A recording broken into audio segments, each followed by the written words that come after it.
welcome to the final track session of the day. I guess we still have to go through the keynotes, so keep up the energy. So today, my topic is about carrier tokens, and I'm pretty certain that many of you are not familiar with this term, but I'm also pretty sure that many of you are actually already using this, or your phones are actually already using this today. So I guess I'm assuming here, even before starting my presentation, that all of you here have used SMS OTPs, and to some degree, I think all of you at some point has thought, hey, this is a little bit cumbersome. I have to do so many things. Can it be simpler? And the answer is yes, it can be simpler, and today exactly I'm going to talk about that one. So imagine this, that you're logging into some online services, you give your username and password, and then you're expecting an SMS OTP. But rather than having that one, the app sort of like detects, hey, you're using this particular carrier or operator, and it asks, hey, can I actually verify your phone number from that operator? So you just give the permission, and that's it. So this is what I'm going to talk about today. So I am Kazi Waliullah. I work at Ericsson, based in Finland, and we are actually these days building a lot of cool new network APIs, and this one is actually one of them. And I'm pretty certain that we are all going to use one of these network APIs pretty soon. So let's dive in. This is the disclaimer that I have to show. And then my agenda for today. So I'm going to start with SMS OTP, why we have been using this and what's the problem that we want to change it. Then I am going to talk about the current standard number verification APIs that we can already use today, and also a little bit of problems like why we need even better solution. And that's the third topic of my talk today, this carrier token based number verification APIs. Then, of course, seeing is believing, so I'm going to also show you a video demo how it would actually work in practice. And finally, the road ahead or challenges, let's put it that way. So let's revisit SMS. I'm going to start from the very basic. So why do we use SMSs, right? So this technology has been invented, I think, at least 3 decades ago, or almost 3 decades ago. And it was invented for person-to-person communication, right? People sending text to each other. This is actually not the most interesting use cases anymore. Nobody uses SMSs anymore. Everybody uses like WhatsApp, Messenger, or whatnot, right? So what's the most interesting use case today? It's this application-to-person communication. And what are the examples? So first of all, information. So you get this SMS that, hey, your package has arrived, blah, blah, blah. Tomorrow you have your dentist's appointment at that time. So this kind of information messages sent by the application. Then we have this interactive marketing or communication from some company or enterprise. So example could be like you did some service or something, then the company is asking, hey, can you give me a feedback? And if you're not happy, what's the reason for that? So this kind of interactive communication. And finally, the most interesting use case for today, this is one-time password. So applications have been using this OTP for this possession factor verification. So username and password is something that you know, and this OTP is sent to verify that something that you have. So this is the subscription. So once you give this OTP into the application, you are basically proving that this particular subscription or phone number you are in possession with. So that's the one of the most common use cases still today. How it works is it's pretty simple. I don't have to go through that detail, but let's say starting from the top left, this is the user's device. User is trying to log in. The application backend, let's say, verifies the username password, then triggers an SMS OTP. And typically, application backend buys these kind of services from some SMS service provider. And the SMS service provider sends this SMS OTP, obviously using some carrier network, towards the user's phone. Now user has to, let's say, open its phone, take the phone from his pocket, open the SMS application, remember the 6-digit OTP, and then put it into the the computer.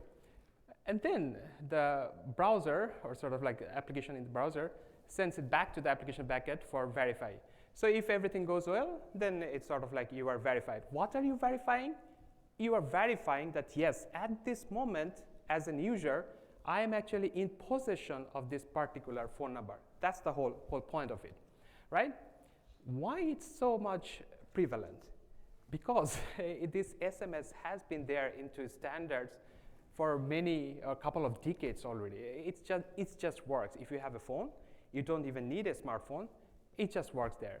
And then humans, we are like super familiar and comfortable by using this SMS. We started with the communication or texting, but now it's again used for a different purpose. Then global reach and scale. This is important because if considering like you are a global organization, you want to reach your user every corner on the earth, you don't need to build any infrastructure by yourself. You just send SMSs and it reaches the end user. So that's really great. Affordability, it's super cheap from the enterprise's point of view to send an SMS OTP. It's just few cents. Of course, there are fraud in this space, and how we can mitigate that, I'll come back to this. But in reality, it's actually pretty cheap, and you don't need to build any infrastructure even to send this kind of SMSs towards your end user. So that's really great, and that's why it's still kind of like being used quite a lot. Right. So what are the problems? Or since it's a security conference, let's talk about security and privacy issues. So first of all, several attacks have been demonstrated over the years, and I think we all have seen lots of news coming everywhere on this SMS security. So first of all, this social engineering attack, so SIEMSOP attack, we all are familiar with this one, so I'll skip that one. Then tricking victims into revealing their OTPs. So it's like the attackers, con artists calling the victim, saying that, hey, we are giving this service, blah, blah, blah, and I will send you an OTP. And you just have to repeat the OTP in order to continue with the service. So many tricks, and then some users do fall for this kind of attack scenarios. Then SMS hijacking attack. This is a little bit telecom specific. So there is in the between network operators, we have this protocol called signaling system number 7. And it was also not designed very much with security in mind. So it has some flaws. And exploiting those flaws, an attacker can actually tell your operator to forward the SMS into where he or she chooses. So this is a little bit sophisticated attack scenario. Then lack of end-to-end encryption. It was not SMS when it was designed. These were not like in mind that, yeah, we have to do this, blah, blah, blah. And it's also coming from this lawful intercept point of view that it shouldn't be like end-to-end encrypted from user to user. And since it's not end-to-end encrypted, this also creates this kind of privacy issues. So when this SMS flows between the mobile network operators, there are many, let's say, SMS firewalls, SMS servers, and all that. And sometimes these are also operated by third parties. So they can actually read the contents of these SMSs. So this sort of like creates this kind of privacy issues. Finally, I mentioned about the affordability and this fraud, this artificially inflated traffic or traffic pumping. This is actually creating a lot of cost for large enterprises. So what happens here is like fraudsters typically creates bots, or like they also use human labor to generate this SMS OTP from those kind of enterprise services. And they have a little bit of revenue sharing model with some operators when they generated this kind of thing. So this creates significant monetary issues for large enterprises. And so these are kind of like the background why SMS is sort of like getting out of the way, or SMS OTP. So the main root cause here, SMS, when it was designed, it was never designed for security use cases in mind. It was just for texting. But we have actually adopted it to be used for a security use cases. So, and of course, it's not perfect. So we need something else. But before that, is there some regulatory abstraction to use SMS OTP? We don't have to read all of this. I'm just giving you a brief here. So NIST 853B, 63B, it says that you can still use SMS OTP, but it's only for lower assurance level applications. If it's like, if the requirement is much higher, then you shouldn't be using SMS OTP. Same goes like when we have the EU Payment Services Directive. It doesn't outright ban using of SMS OTP, but when you dig a little bit deeper on the strong customer authentication, you see that it's very hard to justify why we should use this SMS OTP. So it's not looking great. And then when we look at some country-specific examples, then we have already a couple of years back, Malaysia was saying that for banking cases, we shouldn't use SMS OTP. Singapore is following suit. So all these sort of like is creating a really good market push and pull for a much better or much more secure solution. And what's the answer from the telecom industry here? I think we can all talk about passwordless and all that, but this is kind of like replacing SMS OTP and what can we deal with a better alternative solution. And this is what the first version of number verification API, the CAMARA word, is actually coming from the Global Telco API Alliance. So here, this is kind of like an open source project hosted under Linux Foundation, where everyone can join.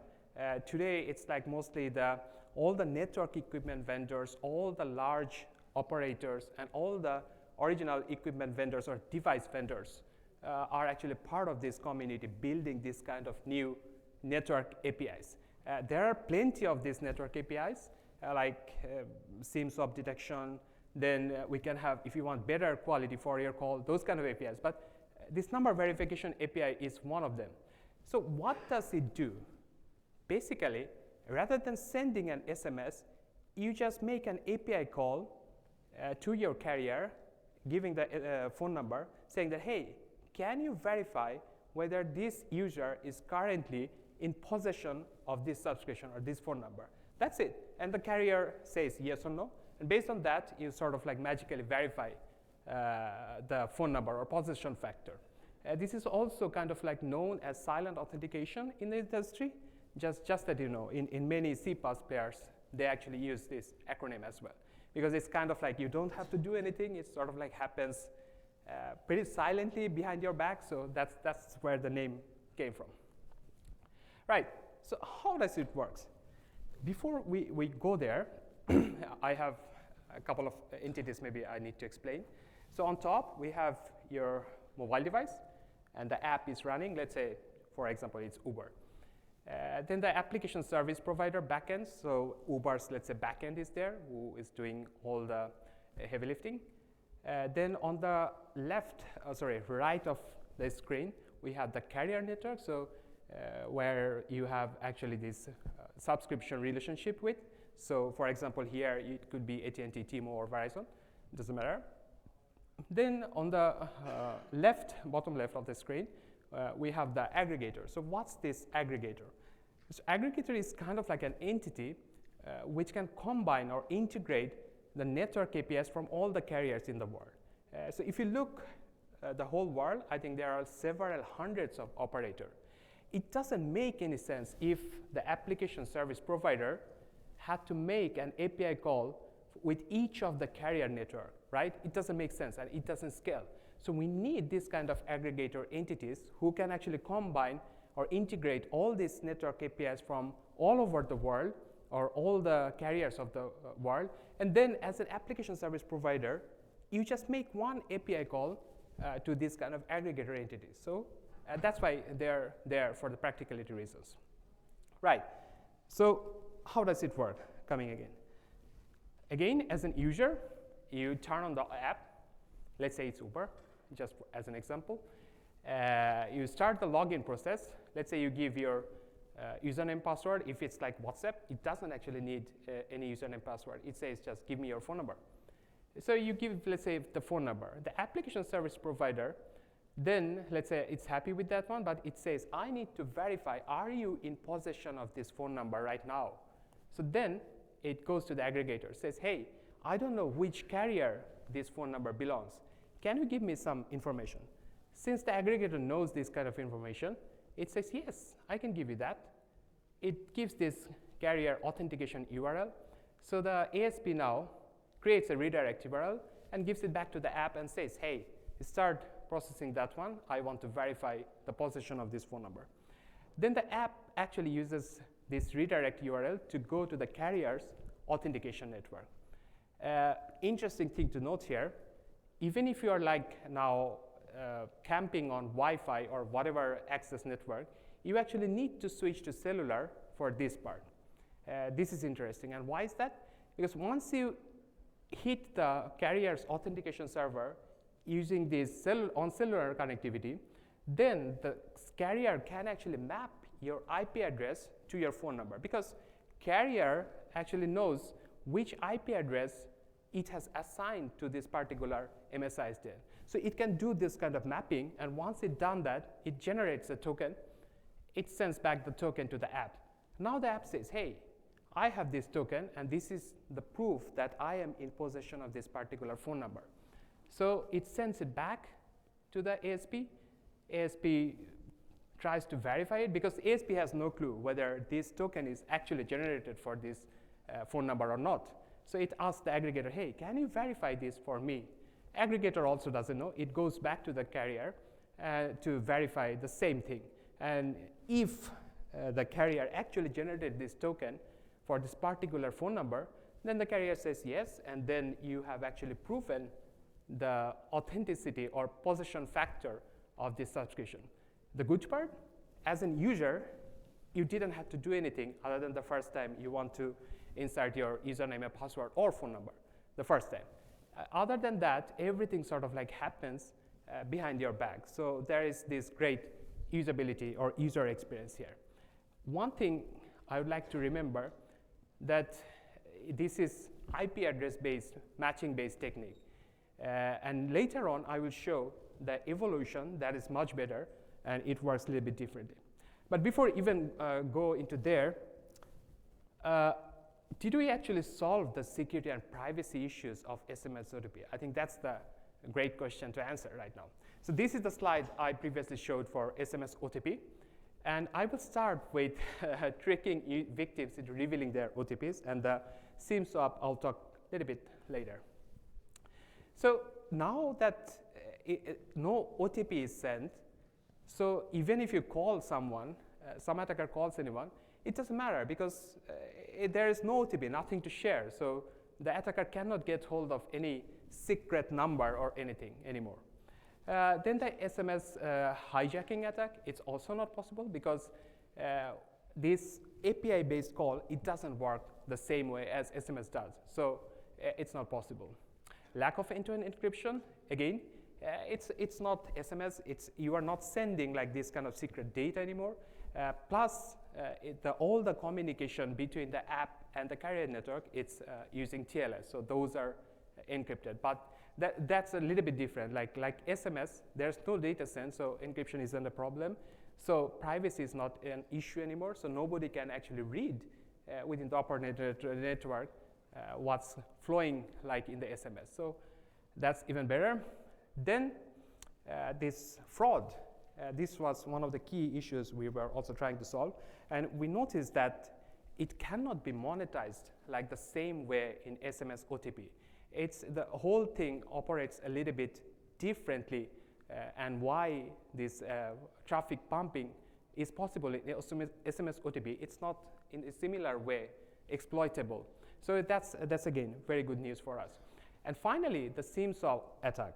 Well, we have another API for that one. We can of course bundle this information within the same API, but for some reason we are segregating these two. So if you are running a very sensitive application, The first thing would be to call this SIM swap detection API. It will give you an information like when was the last time this SIM was changed. So is it like 1 day, 3 day, or 7 day? Based on that, you can actually decide, hey, it's too risky, so we shouldn't go ahead with the authentication anymore. So we have successfully sort of like solved all the problems with the SMS OTP, like the security and privacy issues. Right. So what are the key facts? We have enhanced security and privacy compared to SMS OTP, significantly improved user experience. Like as an user, you don't have to do anything anymore rather than giving the permission. But it's not perfect yet, this first version of number verification API, which is the current standard. It needs to switch to cellular connectivity. So if you are using Wi-Fi or some other network access, then for the momentarily, at least for the one key part, you actually need to move to cellular or switch to cellular. This is not super convenient, and some users might get might not be happy that we do this kind of switching. And to smooth these things out, typically what happens is these API providers, they give you these SDKs that within your iOS or within your Android devices, when they make this call, it automatically changes to cellular. So this creates a little bit of SDK dependence. So if iOS or Android changes something in the operating system, then you also need to update this SDK. So this is not like super convenient.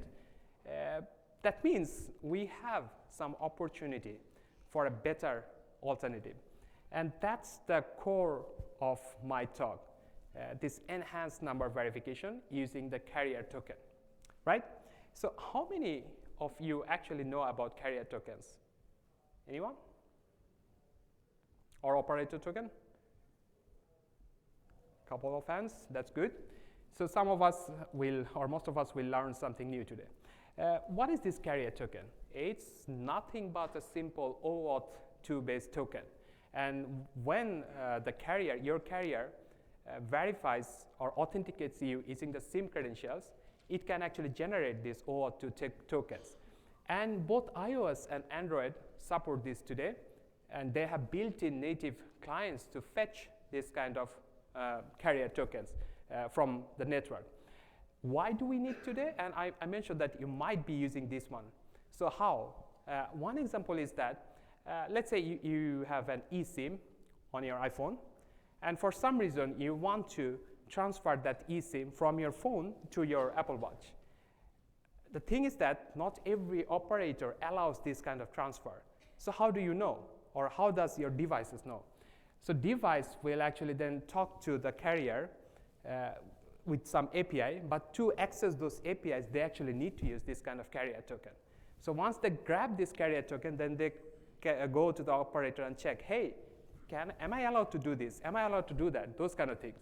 So we were thinking, hey, we already have this carrier token that is being given to the client or operating system after we have verified the SIM credentials. So that means the number is already verified.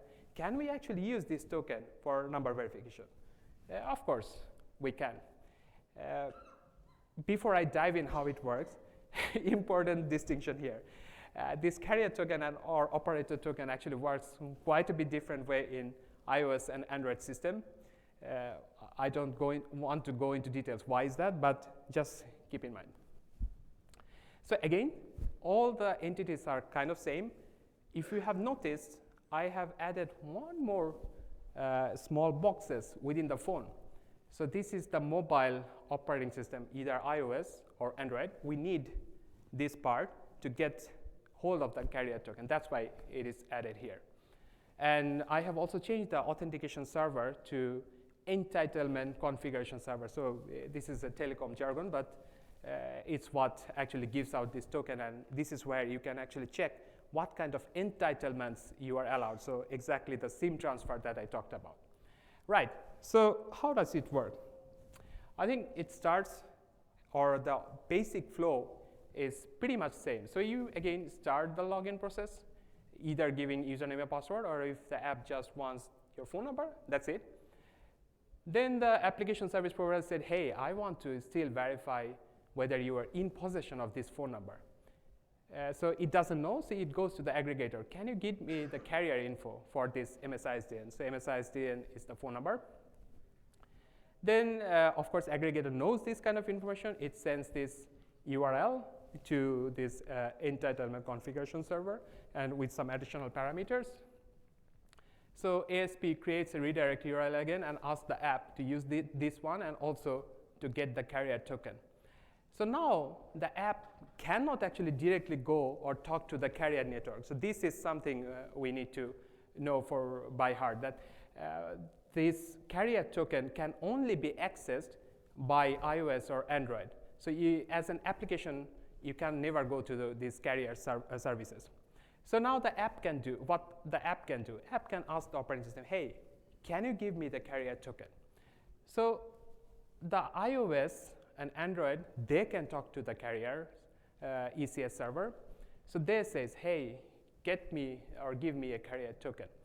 And now the ECS does this authentication. Actually, this authentication already happens like when you turn on the phone. Of course, it has a lifetime. So if it's not expired, the carrier says, hey, I have already verified this subscription. So I can just generate a token and hand it back. So it hands back the token to the mobile operating system. So the mobile operating system now hands the token back to the application. Now the app had gotten the same kind of like token as before. It says, now this is kind of like a proof that I own this subscription or I am in possession of this subscription. So it sends back to the ASP. ASP has no clue whether it actually verifies anything. So it asks the aggregator, hey, can you verify this token against this MSISDN, which is the phone number? And aggregator goes to the carrier. Carrier verifies this thing and gives a yes or no answer. So again, very similar, the last part. But interesting part here is that previously, if you remember, we were matching the IP address. So the authentication factor was IP address. But here, we are actually validating the SIM credentials, which is a little bit more secure, obviously. So these are the distinctions. And also, the other distinction is that we didn't need to switch to cellular anymore. So you can, whatever connectivity you were on, like Wi-Fi or some satellite-based, it doesn't really matter. You can actually get this process done. So again, another use case. I think this is also important. So what happens if you want to log in from your laptop or desktop? You go into the browser of that laptop or desktop, and you start login process. And of course, since you have registered before, your ASP or application service provider knows your phone number. So it creates this QR code. Then what you have to do, you just scan that QR code with your phone, and then the same process sort of like happens on the back end. And then once it's done, you are actually logged into your laptop. I will show you a little bit of demo how it works in practice. So this is just very high level. Right. So again, key facts. What did we achieve? So again, enhanced security and privacy. It's actually looks very similar to the standard Camara number verification API, but in practice, it's actually a little bit even more secure. I think it's too technical to explain why is it. Maybe that's for next year. And again, super good user experience. Then we had some cons for the standard number verification API. Did we manage to improve that one? Yes, we did. Because we don't need to switch to cellular connectivity anymore. Whatever network connectivity you are camping on, it's fine. It just works. Then because of those reasons, it's just a simple API call, and we don't need to modify anything within the device. There is actually no SDK dependence in this case. So that's, again, super good. Right. I have been talking a lot about UX, so I thought maybe it's better to spend a couple of minutes on this user experience, why it matters. We all, of course, know that if you have more friction, you will have less customer satisfaction, and which means fewer purchases. And of course, if you have less friction, it's better satisfaction and better customer acquisition. It's not just like a known fact, but people have actually did some analysis on this. And on the left-hand side of the screen, you see a use case analysis. So one analyst firm actually created this loan request process with 4 steps: request a loan, then fill in the details, confirm the details, and then finally enter the OTP code. It's interesting, like even after they have gone through the first 2 pages with giving all the information, at the end of the OTP, actually 22% drop off came from this OTP. People actually didn't go through all the process when they received or didn't receive the OTP. So that was very interesting, and I think this shows the significant power or improvement when it comes to UX on this number verification APIs. You will see in a moment how simpler it's compared to SMS OTP. So seeing is believing. So let's watch a recorded demo. I hope it still works there.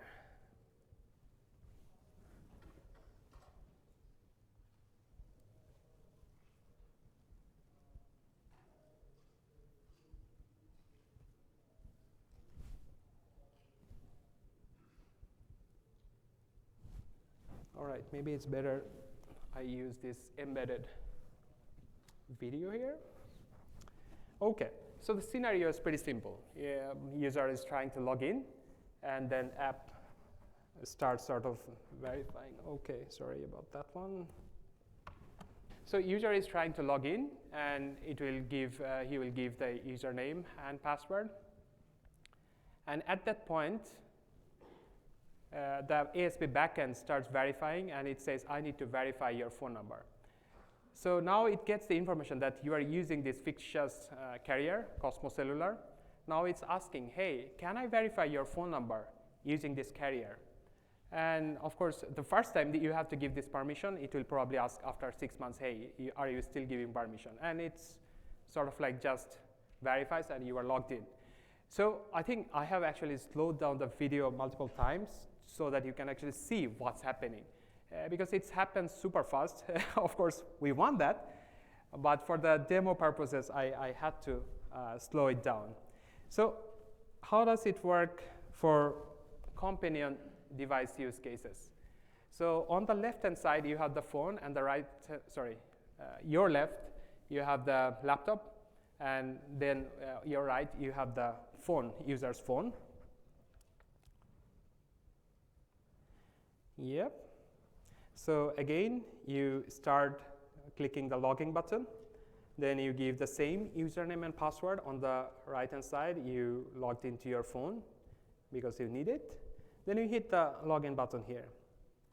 So it again has your phone number. It creates this QR code. So from the phone, you just scan this QR code. Just a moment. Yeah, user has opened his phone, and he or she hits the button, and you see the same thing sort of like happening. So it's if you once you hit the begin verification, yeah, then verification is done with the carrier at the same time. Once it's done, you are actually logged into your laptop. So this is it. Super simple, right?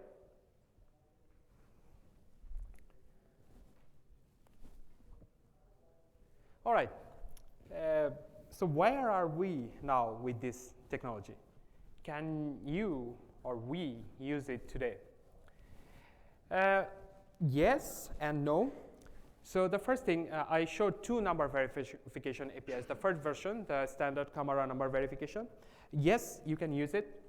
The first thing is that you can already today check with the first link maintained by GSMA in which part of the world, which operators have launched what kind of APIs, and you can go and check whether in your region is any operator has exposed this number verification APIs or not, then you can try with those ones. Then we have these various communication service platform as a service providers, or we call them CPaaS. They have also this number verification APIs. They call it like silent authentication or something else, but it's exactly the same thing that I talked about today. Then last month, we have, like since we are in the US, I'm quoting these US operators here, like AT&T, T-Mobile, and Verizon. They have mentioned that we will get this kind of number verification APIs pretty soon. So it's coming. Then what's about the enhanced number verification or carrier token-based number verification, which is even better? So we see that many operators, or like whatever CSPs or operators we talk, they get super excited and they know that this has real value. So it's like under process. Then I'm talking about Google and Firebase on this API-based phone number verification. That is based on actually carrier tokens. It's not, I think, public yet, but this is already very good. Like if, as an app developer, you're using Firebase, then you get this kind of various authentication mechanism, and this carrier token base will be one of them under this. Then work is also ongoing since we have the number verification API in Kamara, how to make this one also as a standard. That kind of work is also ongoing. So it will come pretty soon. But it also has lots of challenges. What are those challenges? I think the first thing we see that getting this ecosystem players, it's a large ecosystem, right? We have like several hundreds of operators or CSPs. We have the telecom network equipment vendors. We have the device vendors, like the biggest ones are, of course, Apple and Android, to agree on some terms that, hey, we want this to be done, and how can we all meet the same timeline, same goal, and all that. So this is one challenge. And then the second one is this economies of scale. Like if nowadays, if you go and see that there is only few operators or CSPs offering this number verification API, then it's actually not very interesting for a large application service provider. They will see, hey, I can use it in, let's say, Americas, but if I have to go to some other country, I have to fall back to SMS OTP, which doesn't make that much sense. So we need to like have it deployed in a large enough geographic region to make it much more attractive for the application service provider. All right, so here is kind of like my summary. So first thing, we have definitely solved all the security and privacy issues that we had with SMS OTP. So that's great. Secondly, it's like several times better user experience compared to SMS OTP. So that's again super great. But the other key thing I want you to remember that this is not like replacing the SMS in general. SMS is going to stay because we still need to communicate. But this is only to take away the security use case, which was the SMS OTP. We need to find a better alternative, and this is the better alternative that I'm presenting. Finally, what you can do today. So next week, definitely you can go and do a quick analysis whether is there any SMS OTP mechanism currently used today in your user authentication. Then you can, if the answer is yes, you can actually then compare, hey, if I now use this new number verification API, does it actually improve my security posture and the customer satisfaction? I'm pretty sure that you will see that, yes, it has a positive net impact. And finally, within the next 6 months, you can start experimenting. I have already given some links, so you can check where you can actually try it out. And then you can get some real customer feedback compared to SMS OTP. Are you now much more happier, or do they feel better? So this kind of real impacts. Right. So that's basically it. So thank you for joining, and if you have any question, please. Hi. So you have explain that it's possible to use? I think the main use case today in the industry is using your phone as something you have as a second authentication factor. Yes. And this doesn't directly address it, right? So you have shown that you need some kind of a QR code so that you have an app on your phone, which you then scan the QR code on your application because you run the main application on your PC or on your Mac, on another device in order to do the pairing. But actually, once you do this, why do you need the carrier authentication tokens? Because you have today with Google Authenticator or Microsoft Authenticator, if you pre-install the application and activate that, and you have this pre-activated application on your device, then the SIM authentication, what does it add? Yeah, good point. I think you can, of course, argue on from that point of view. But if you look at the reality, like we have been having this kind of other authenticator application for many years, right? But why do then we still use SMS OTP? Because it's super prevalent, and for all the application, you actually don't need that kind of higher security. So you can still live with with this kind of security issues. So we are trying to now improve or better on the SMS security in general. So that's the presentation is about. Yeah, go ahead, please. Yeah, but I think that without having this dedicated application, which is actually a barrier, right? Because if you are just a simple website owner, even if you're a bank or a shop, you want to provide an application that runs on a browser, not on a phone, you cannot do this without Authenticator. So this only solves a case when the application is mobile, but if you want your application to run on mobile devices, you still need an app. And that's a huge barrier because people don't want, like even banks don't want to develop their own app. Yes, sorry, if there was a misunderstanding, you actually don't need to have the app, so you can do the verification from the browser as well. So once you get the redirect URL, it's just an URL, right? So you can actually use your already mobile's browser, so you don't need to install any app. And there was also the key things like today we have these instant apps or app clips in both Android and iOS. So you don't have to actually install those apps. That's the magic of it. So once you get that link, automatically your operating system install a very lighter version of the app, and it does the operation. But from the user's point of view, you are not installing anything. So that's the key. Yeah, good question. Thank you. Hi there. Go ahead. What's the value proposition for the U.S. mobile network operators to support kind of codifying the API standard and making it more generally available? Yeah, great question. I think monetary things are driving these things, right? SMS OTP is still one of the biggest revenue generating functionality that we have today, besides calling and all the other stuff. And now we see, because of these security issues and privacy issues, SMS OTP, people or enterprises are moving away from that one, also the fraud. So the operators see that if we can actually provide this as a network API and alternate to SMS OTP, then as an ASP, you just have to switch the API call. Now you send this SMS API call to some SMS provider, but rather than doing that, you make this number verification API call directly towards the carrier via aggregator maybe, but you still keep the same ecosystem business, so you don't lose anything. So there is a great, let's say, reasoning why operators wants to have that. Yeah. Yeah. How do you see this coexisting with passkey? Do you see it as mutually exclusive? Or do you see it as being an additional layer? How do you think that'll work? These two are completely different.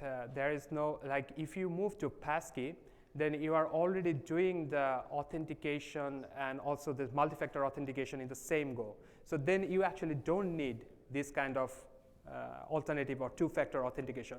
In only the cases, like you still need to do the number verification. I give an example like WhatsApp.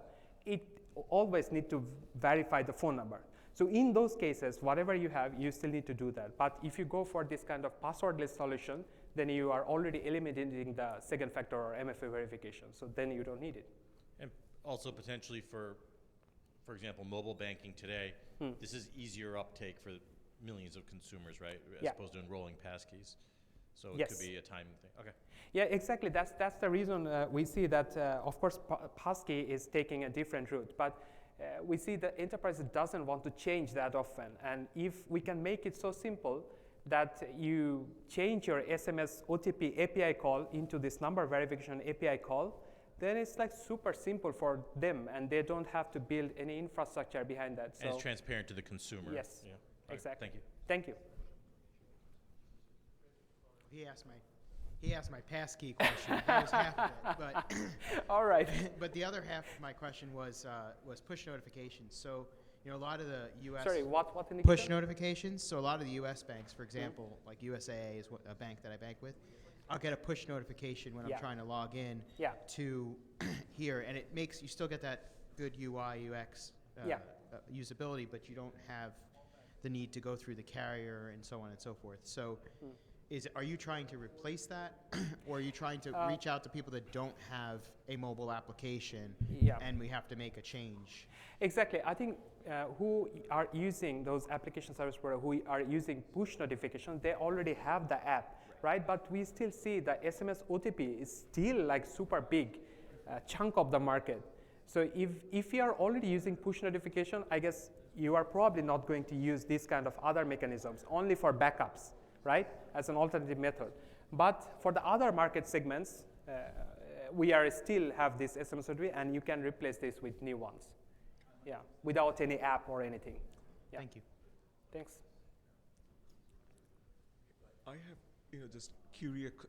I'm a little curious to know, as you're saying, multiple. I mean, all carriers are going to having their published API, right? So if you have a 10 service, service provider, so you have to deal with the 10 different API calls. No, that's why we had the aggregator piece. Aggregator. Okay. Yeah. So let's say you have let's say 3 operators in the US. Are you going to make 3 API calls or connectivity with 3 of these carriers? But if you talk about the whole world, then you have, let's say, 500 operators. It doesn't scale, right? So we have this aggregator piece in between, because their whole business model is that, yeah, we integrate all the carrier APIs, and then I give you one output API. So as an application service provider, then you just make that one API call from the aggregator.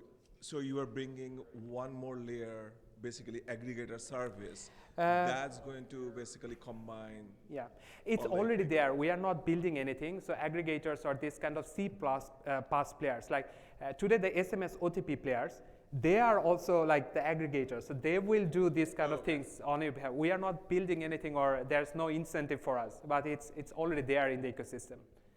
But it's not there one aggregator. There will be multiple, of course, but yeah. Because the telecom industry has never worked together, so that's why I'm just asking this question. Sorry, telecom industry? Telecom industry never worked together, coming up OSI model, open source kind of interface or something. But this is open source, so that's the great thing. So this is under now Linux Foundation. So anybody can join, and these APIs are public. Anybody can inspect what's happening. Anybody can contribute. So that's the great thing. Okay, that's great. Yeah, thanks. Thank you. Great question or comments. Thank you. How do you see the rollout of carrier tokens for the application service providers? How do you see them embracing it? In the sense, do you see a big, are they going to be willing to embrace this easily, or because they'll have to make changes too, right? They don't have to make great changes. That's our expectation. But it's a little bit hard to judge at the point, because it's in reality it's very, let's say, small deployment. So it's trial and error basis. So some, let's say, advanced, let's say, ASPs, they are trying it out, but it's not like deployed so that you can actually take real feedback yet, right? So it's hard to see how it will be embraced. So we can take examples from passkeys, right? It has been there for many years, so much interest from there, but it's still, right? It's not deployed everywhere. So I think it will be kind of like we have to just wait and see how much fast we can get it to the market in the people's hand or ASP's hands, and then how they embrace it. So it will take some time. Okay, Thanks. In the second part, you mentioned that you can be on Wi-Fi. It doesn't matter. It just checks your phone. Yeah. So for a traveling user, it doesn't matter? No, it doesn't matter. He can get any data plan or from another carrier So instance. the question is, when you are traveling, let's say you are on the roaming mode, but you are still using the same subscription. Once you have the same subscription, whether you are roaming or anything, it doesn't matter. It can actually get hold this carrier token from anywhere. But what if he's not, he has the SIM card installed and everything, but he's using like data on another eSIM, for instance? Yeah. So it's Would kind of like the same situation. Let's say, are you disabling the?